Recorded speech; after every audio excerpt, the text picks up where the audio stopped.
নমস্কার।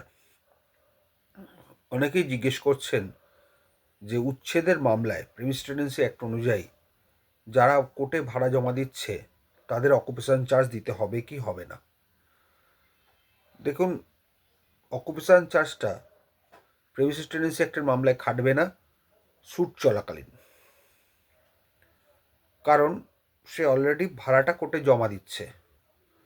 তার জন্য অকুপেশন চার্জ আর লাগবে না যতদিন না স্যুট শেষ হচ্ছে। এবার স্যুটে ধরুন প্লেন্টিফ বা ল্যান্ডলর্ড জিতে গেল, টেনেন্ট তার এগেনস্টে অ্যাপিলে গেছে। এই অ্যাপিলে গেলে ভ্যালিড ডিগ্রি যদি স্টে চাওয়া হয় তখন কোর্ট অকুপেশন চার্জ দেবে, এবং সেই অকুপেশন চার্জটা নির্ভর করবে সাধারণত কোন এরিয়ায় ঘর আছে, তার চারপাশে কি আছে, লোকালিটি ইত্যাদি ইত্যাদি দেখে মোটামুটি একটা রেট ফিক্সড করবে। এবং সেই রেট ফিক্সড করার পরে যেটা হবে সেটা হচ্ছে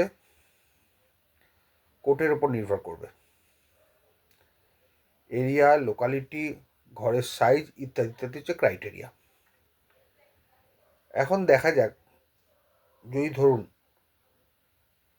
প্লেন্টিফ রেসপন্ডেন্ট হিসেবে ছিল এবং ডিফেন্ডেন্ট সে অ্যাপিল ফাইল করেছে, তখন অ্যাপিলে স্টে পেতে গেলে প্লেন্টিফ বলতেই পারে যে আমার ঘর এত স্কোয়ার ফিট এই পস এরিয়ায় আছে, সুতরাং এর মার্কেটের অনেক হাই হবে, অকুপেশন চার্জ বেশি হবে। তবে অকুপেশন চার্জটা সম্পূর্ণ নির্ভর করে জজ সাহেবের ওপরে, তিনি কি অর্ডার করবেন না করবেন সম্পূর্ণ তার উপর নির্ভর করে। তবে অকুপেশন চার্জ সাধারণত মামলা চলাকালীন, উচ্ছেদের মামলায়, প্রিমিস টেনেন্সি অ্যাক্টের মামলায় হয় না, সেটা আফটার ডিক্রি তবেই সম্ভব হবে। এই হচ্ছে আইন। আর ইন্টারিম অকুপেশন চার্জ হতে পারে, হয় না যে বলাটা ভুল, কোনো কোনো জাজ মানেন, কোনো কোনো জাজ মানেন না। আপনারা অ্যাপ্লিকেশান করে রাখবেন, অ্যাপ্লিকেশান করা থেকে বিরত হবেন না, কারণ অ্যাপ্লিকেশানে যা হবে সেটা আবার হাইকোর্টে বিচার হবে। সুতরাং আপনাদের যে অ্যাপ্লিকেশান করার কথা, আপনারা আপনাদের মতো অ্যাপ্লিকেশানগুলো করে যাবেন, হবে কি হবে না সেটা কোর্ট বুঝে নেবে।